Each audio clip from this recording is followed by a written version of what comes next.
ዕለት 25 ታኅሳስ በስመ አብ ወወልድ ወመንፈስ ቅዱስ አሃዱ አምላክ።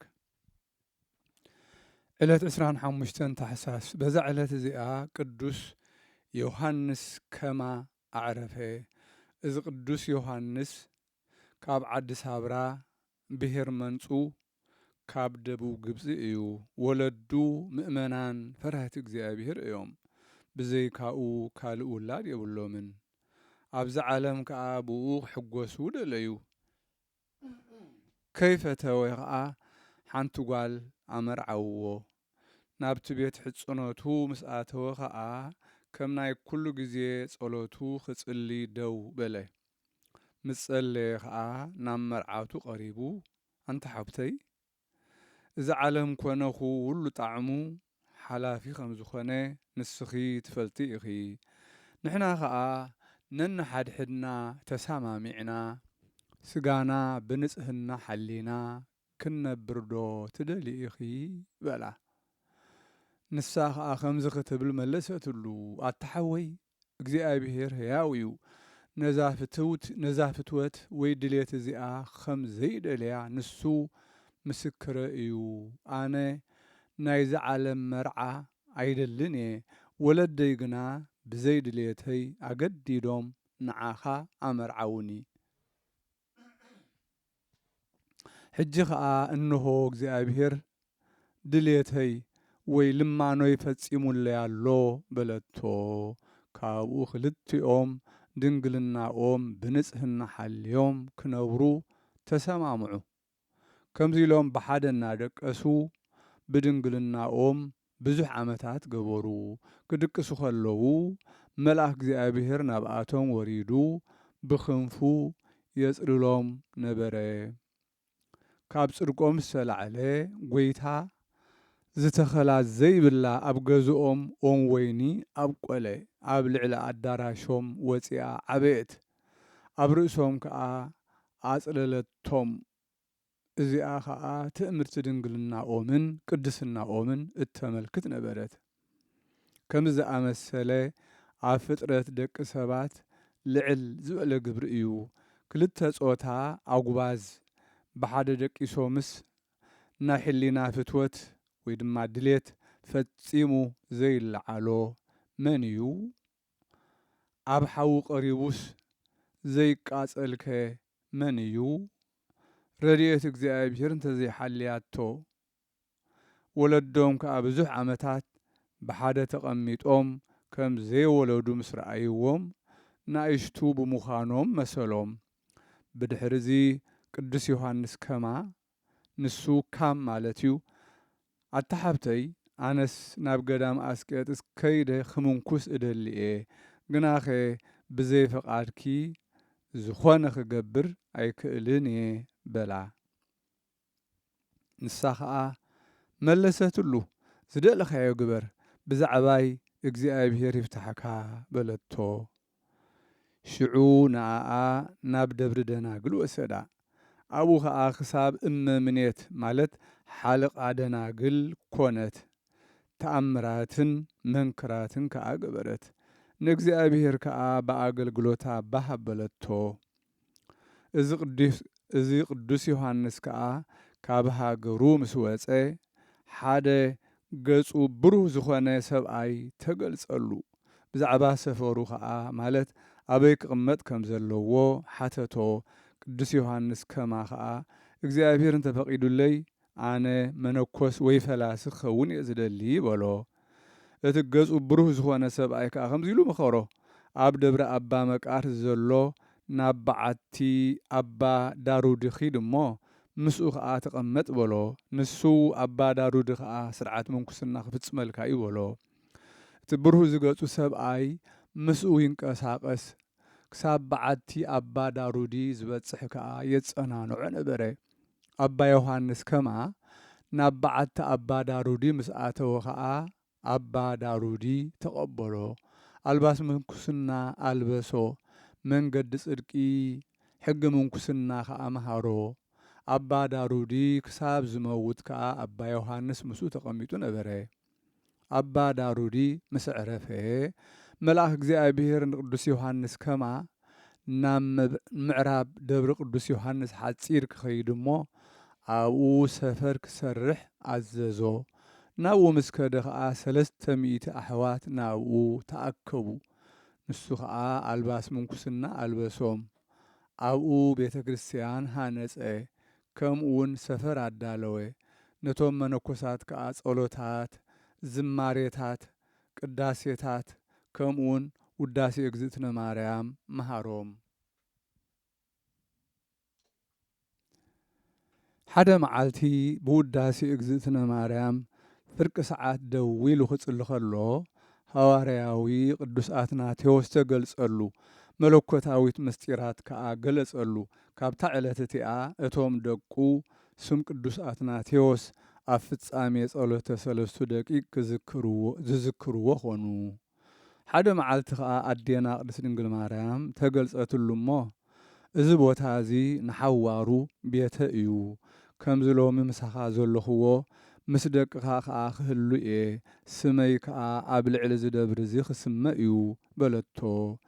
ንሳ እታ ቤተ ክርስቲያን ከዓ ብስም ኣዴና ቅድስት ድንግል ማርያም ተሰሜት። በቲ እዋን እቲ ኣብ ላዕላይ ግብፂ ብዙሓት ገዳማት ነበሩ። ኣብኣቶም ከዓ ብዙሓት መነኮሳት ነበሩ። ንሳቶም ኣብ ትሕቲ ጽላሎት ቅዱስ ዮሃንስ ከማ ክነብሩ ፈተው።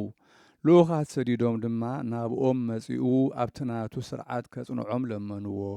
ቅዱስ ኣባ ዮሃንስ ከማ ከዓ ንሓደ ሓው ካብ ርድእቱ ሲኖዳ ዝስሙ ጸዊዑ ኣነ ክሳብ ዝምለስ ኣብዞም ኣሕዋት ደው በል በሎ።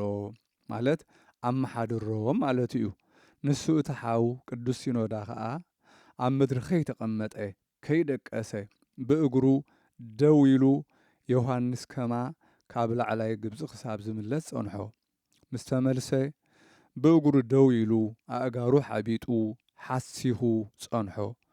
ኣባ ዮሃንስ ከማ ምስ ረኣዮ ከዓ ኦ ወደይ ሲኖዳ ስለምንታይ ዳ ከም ዝገበርካ በሎ። ኣነስ ከክንዳይ ኮንካ ነዞም ኣሕዋት ከተመሓድሮም ከተጸናንዖም እንዳኣለ ዝኣዘዝኩኻ በሎ።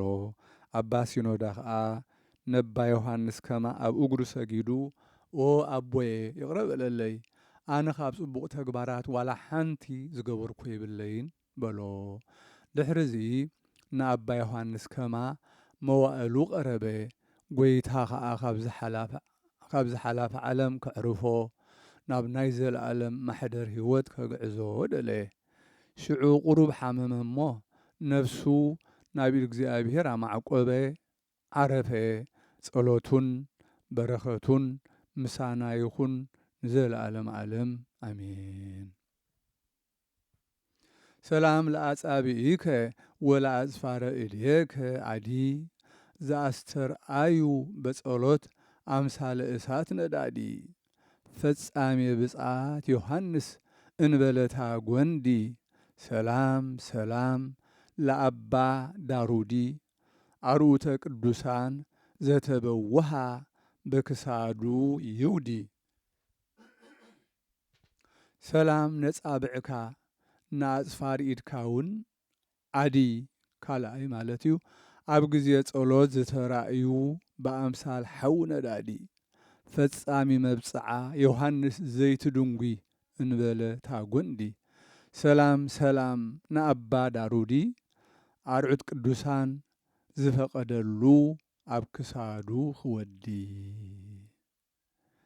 በዛ ዕለት እዚኣ ብመንግስቲ ሜዶናውያንን ሞዓባውያንን 5 መቃብያን ኣዕረፉ። ሓደ ፂሩጻይዳን ዝስሙ ንጉስ ነበረ። ንሱ ፈታዊ ክፍኣት ብብዝሒ ኣፍራሱን ብሓይሊ ሰራዊቱን ይምካሕ ነበረ። ዝሰግደሎምን ዘምልኾምን ብዙሓት ኣማልኽቲ 50 ብኣምሳል ተባዕታይ 20 ከዓ በምሳል ኣንስታይ ነበርዎ። ንግሆን ምሸትን ይስውኣሎም ንሰባት ከዓ ክስውእሎም የገድዶም ነበረ። ሓደ ሰብኣይ እውን መቃቢ ዝስሙ ነበረ። ብርቱዓትን ሕያወትን ዝኾኑ 3 ደቂ ነበርዎ።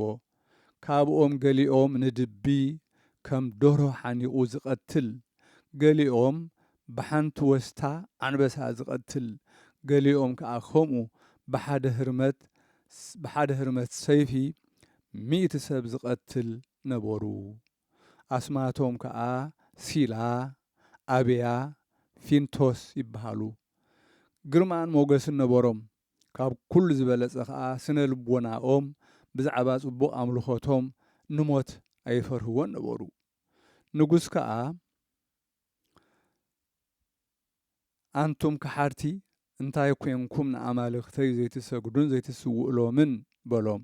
ንሳቶም ከዓ ንሕናስ ንርኹሳት ኣማልኽትኻ ኣይንስውእን? እንታይ ደኣ ንእግዚኣብሔር ኣምላኽና ንሰግድ፣ ንዓና ዝፈጠረና ንሱ እዩ።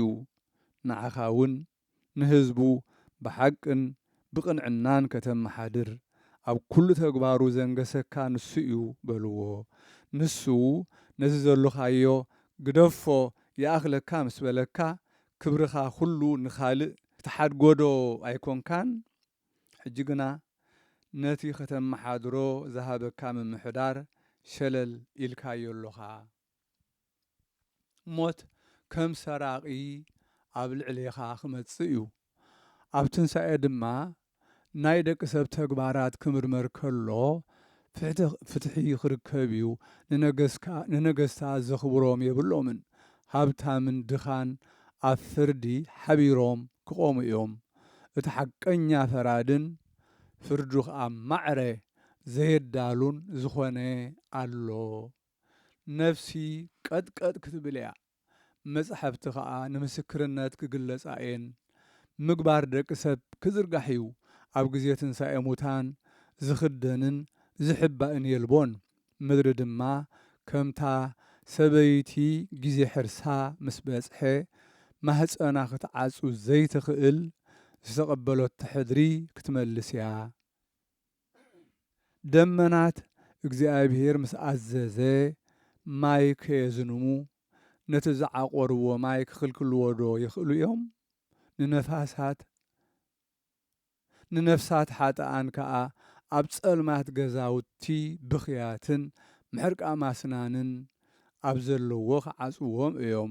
ንነፍሳት ጻድቃን ድማ ኣብ ሓጎሱን ተድላኡን ዘይውዳእ ኣባይቲ ብርሃን ከእትውዎም እዮም። ኣብ ዕለት ትንሣኤ ሙታን ድማ ካብ 4 ነፋሳት ክእከቡ እዮም። ማይ፣ ጢስ ሓዊ፣ ሙቐት መሬት ሓመድ፣ ደሮና ንፋስ ከዓ መንፈስ እግዚኣብሔር ካብ ማሕደር ነፍሲ እዚ ዝተባህለ ኸምጽእ እዩ።